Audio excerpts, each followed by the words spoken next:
I'm ostracized and traumatized by everything I'm not alright. I'm lost inside, and anything I say you better listen up closely. Mostly, I'm the one and only. Bring it home slowly. Hand your boy the trophy. Patience is holy moly. I got him hating on me like Michael. Yo, konnichiwa. Di video kali ini kita bakal ngebahas lanjutan dari alur sampingan Tensura. Tapi sebelum lanjut ke videonya, buat kalian semua yang baru bergabung atau baru mampir ke channel ini, bisa bantu channel ini dengan cara klik tombol like, tombol subscribe, juga nyalain loncengnya agar kedepannya video-video di sini juga semakin membaik lagi. Dan kalau ada salah dalam penyampaiannya, mohon dimaafin. Ya udah, nggak usah lama-lama, kita langsung aja yuk gas videonya. Cerita dimulai. Di arena bawah tanah, terdapat seorang raja arena yang gak pernah terkalahkan. Dia adalah sosok misterius bertopeng naga. Ya, tapi kita semua juga udah tahu, dari wujudnya aja udah pasti itu si Naga Wibo. Dan kabarnya selama pertarungan berlangsung, belum ada satupun yang berhasil mengalahkan dirinya. Sebelumnya yang saat itu menonton pertarungan itu juga kagum banget. Tapi entah kenapa Flamia ngerasa nggak asing sama orang itu. Flamia pun mulai berpikir kalau itu pasti sebenarnya adalah Veldora. Kembali ke beberapa minggu yang lalu, terlihatlah Raja Iblis Dino yang udah muak sama pekerjaannya. Semakin lama dirinya tinggal di Tempest, Dino semakin bosan sama yang namanya penelitian. Saking bosannya si Dino, dia tuh sampai minta Ramirez membantunya membuat sesuatu. Ramirez yang ngedenger itu awalnya menolak, tapi karena Dino janji bakal beliin kue dari tempat Yoshida, Ramirez pun saat itu jadi terpancing. Tapi setelah dijelasin sama si Dino, Ramirez pun langsung ngadu sama Veldora. Ramirez berkata, "Oi guru, kayaknya si Dino lagi melakukan sesuatu yang sangat mencurigakan. Itu karena Dino sering pergi diam-diam tanpa sepengetahuan dari Ramirez. Dan karena itulah Ramirez yakin Dino lagi melakukan sesuatu." Dino yang ngedengar itu pun jadi makin panik. Dino bahkan berkata dirinya sama sekali nggak ngelakuin apa-apa. Namun tiba-tiba Veldora pun langsung mendekat pada si Dino. Dino yang ketakutan pun terus-terusan membela dirinya. Dan saat itu Veldora langsung mencengkram bahu dari Dino. Tapi berkat ini Dino jadi punya ide untuk ngumpulin banyak uang. Scene pun kembali ke waktu yang sekarang. Veldora yang lagi menyamar menjadi Raja Arena berkata, "Gua hahaha, siapa lagi yang berani menantangku di sini? Aku ingin kalian segera turun ke sini." Namun gak lama setelah kata-kata dari Veldora, sebuah panah langsung mengenai kepala Veldora. Gak cuma itu aja, di dalam panah itu juga terdapat kertas pesan dari Dino yang isinya Veldora tuh gak boleh terlalu berisik karena itu bisa membongkar identitas aslinya. Dan saat pertarungan di sana akan berlangsung, semua orang yang ada di sana mulai bertaruh sama sang Raja Arena. Soalnya dia tuh nggak pernah sekalipun mengalami kekalahan. Namun di sisi lain, tepat di arena pertarungan, terlihatlah seseorang yang berani menantang dirinya. Karena jika dirinya berhasil mengalahkan Raja Arena, dia bisa mendapat 100 koin emas. Tapi sayangnya, saat pertarungan itu berlangsung, satu gerakan tangan dari Raja Arena langsung mengalahkannya. Ini membuat semua orang yang ada di sana sampai berteriak. Satu-satunya orang yang memasang muka kesal hanya si Dino. Dan saat itu juga Dino pun langsung melemparkan panah kertas sama Veldora lagi, yang isinya Veldora tuh nggak boleh ngalahin musuh pakai satu pukulan, karena hal itu bisa membuat semuanya jadi bosan. Namun di sisi lain, Flamia yang melihat itu pun jadi yakin banget itu pasti Veldora yang lagi menyamar. Tapi Flamia juga bingung apa yang Veldora lakukan di tempat seperti ini. Dan setelah acara dalam arena itu selesai, Veldora dan Dino berhasil ngumpulin uang yang banyak banget. Melihat itu, Veldora berkata, Aku nggak nyangka kita bisa mendapatkan uang sebanyak ini. Dino yang mendengar itu juga berkata, ini semua berkat kekuatanmu, Veldora. Karena kalau nggak ada dirimu, kita nggak bakal bisa ngumpulin uang sebanyak ini. Tapi nggak lama lagi, kau mungkin bakal lebih terkenal. Ini membuat Veldora pun jadi makin kesenangan. Bahkan dirinya merasa udah kayak karakter dalam komik manga. Entah kenapa, Veldora tuh seneng banget diteriakin sama penonton kayak tadi. Namun gak lama setelah itu, Dino pun mulai berkata, lain kali Veldora harus berpura-pura dikalahkan. Veldora yang ngedengar itu awalnya gak mau. Tapi Dino jelasin kalau itu tuh cuma siasat untuk ngumpulin lebih banyak uang. Karena kalau mereka melihat Veldora nggak pernah terkalahkan, nantinya nggak bakal ada yang mau menantang lagi. Veldora yang ngedengar itu pun jadi langsung setuju.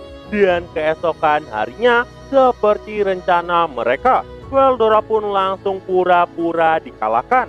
Bahkan lawannya yang melihat Raja Arena dikalahkannya juga bingung banget. Ini bahkan membuat semua orang yang ada di sana juga terkejut. Karena ada orang yang bisa mengalahkan Raja Arena. Dan setelah keluar dari arena itu, Veldora pun saat itu nggak sengaja ketemu sama Flamia. Flamia berkata dirinya berniat mewawancarai Raja Arena. Dan karena diizinkan oleh Veldora, Flamia pun langsung ngucapin terima kasih Tuan Veldora. Ini tuh langsung membuat Veldora jadi kaget karena identitasnya bisa ketahuan secepat itu. Namun gak lama, Veldora mendapat panah kertas dari Dino lagi yang isinya Veldora tuh harus menutupi identitasnya. Dan setelah Veldora membaca surat itu, Veldora pun langsung berkata, diriku bukan Veldora. Aku nggak ada apa-apanya jika dibandingkan sama Tuan Veldora. Dan setelah dia mengatakan hal itu, Veldora pun langsung pergi meninggalkan Flamia. Dan sesampainya dia di ruang penelitian labirin, terlihatlah jumlah uang yang sangat banyak. Bahkan Dino aja saat itu sampai kesenangan. Veldora yang waktu itu ngeliat jumlah uang juga kaget banget. Veldora nggak nyangka dengan berpura-pura kalah dia bisa mendapat uang sebanyak ini. Saking senangnya Veldora, dirinya bahkan sampai memukul bahu Dino sambil berkata, kau benar-benar jenius Dino. Tapi karena pukulan dari Veldora tuh kuat banget, Dino sampai kesakitan dan minta Veldora menghentikan pukulannya.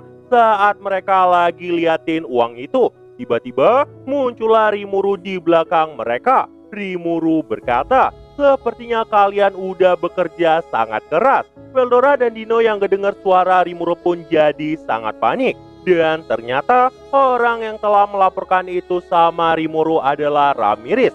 By the way, setelah kejadian seperti itu, Rimuru pun langsung membawa Dino di ruang interogasi. Ramirez di sini berperan sebagai saksi pertama. Dan berdasarkan penjelasan dari Ramirez, Dino dan Veldora merencanakan sesuatu tentang arena bawah tanah. Dan anehnya, setelah mereka pulang dari sana, mereka tuh selalu membawa banyak uang. Di sisi lain, Flamia yang berperan sebagai saksi kedua berkata, dirinya juga udah melihat seseorang yang mirip sama Veldora di sana. Dino yang udah kedesak pun jadi nggak bisa berbohong lagi. Dino berkata, kalau tahu jadi kayak gini, lebih baik aku jual foto aja. Seketika, raut wajah Rimuru dan Suna pun langsung berubah. Mereka pun langsung bertanya foto apa yang Dino maksudkan. Dan setelah tahu kalau Dino adalah dalang di kejadian sebelumnya, Dino pun langsung dihukum harus makan masakan dari Sion. Dino yang mendengar hukumannya pun langsung berteriak histeris. Dan keesokan harinya, Rimuru tuh mulai jelasin sama Flamia tentang sesuatu yang disebut dengan Tetsubun. Dan berdasarkan penjelasan dari Rimuru, mereka akan mengadakan ritual yang bisa mengusir roh jahat. Gak cuma itu aja, katanya ritual ini juga bisa membawa keberuntungan. Rimuru pun saat itu mulai mengambil beberapa kacang dan melemparnya sambil berkata, pergilah iblis. Dengan begitu roh-roh jahat akan menjauh dari sana. Dan ngelihat Rimuru mau mengusir para roh jahat, Shion, Benimaru, Suna, dan Zoe jadi frustasi. Benimaru berkata, apakah Tuan Rimuru mau mengusir kami? Suna yang ada di sana juga mulai menangis. Di sisi lain, Shion terus-terusan bertanya kesalahan apa yang udah dia bikin. Bahkan Zoe saat itu juga jadi murung banget. Lamia yang melihat mereka frustasi pun langsung jelasin. Dan setelah mereka tahu kalau itu ritual dari kampung halaman Rimuru, mereka pun jadi ikut-ikutan. Bahkan di sini Shion jadi kagum banget karena Shion gak tahu melempar kacang bisa mengusir roh jahat. Benimaru yang ngedengar itu juga berkata, tapi karena itu perkataan dari Tuan Rimuru, semuanya pasti benar. Di sisi lain, Rimuru yang melihat mereka pun jadi ngerasa bersalah karena ya memang gak mungkin kacang bisa ngusir roh jahat. Lagian itu tuh cuma ritual dari kampung halaman Rimuru. Namun tiba-tiba terlihatlah beberapa kacang yang mengarah pada Benimaru. Benimaru pun saat itu langsung memadatkan api hitam di tangan kanannya. Dia pun mulai membakar kacang-kacang itu. Tapi anehnya, kacang-kacang itu nggak hangus. Benimaru bahkan sampai berteriak sambil berkata, astaga, kenapa bisa nggak mempan? Dan saat itu juga, Benimaru langsung terpental sangat jauh. Dan terlihatlah Milim yang saat itu berkata, pergilah iblis dan makan tuh kacang. Ternyata Milim baru aja ngikutin cara Rimuru sebelumnya. Rimuru yang lihat kejadian itu pun jadi ngerasa capek banget karena masalah selalu datang setiap harinya. Nah, jadi itu aja untuk pembahasan kali ini. Dan tunggu video-video gue selanjutnya dan see you. I said you better watch what you're doing, 'cause I ain't gonna stop when I'm moving. I'm headed to the top, I'ma do it. I'm headed to the top, I'ma prove it. And baby girl, I like what you do.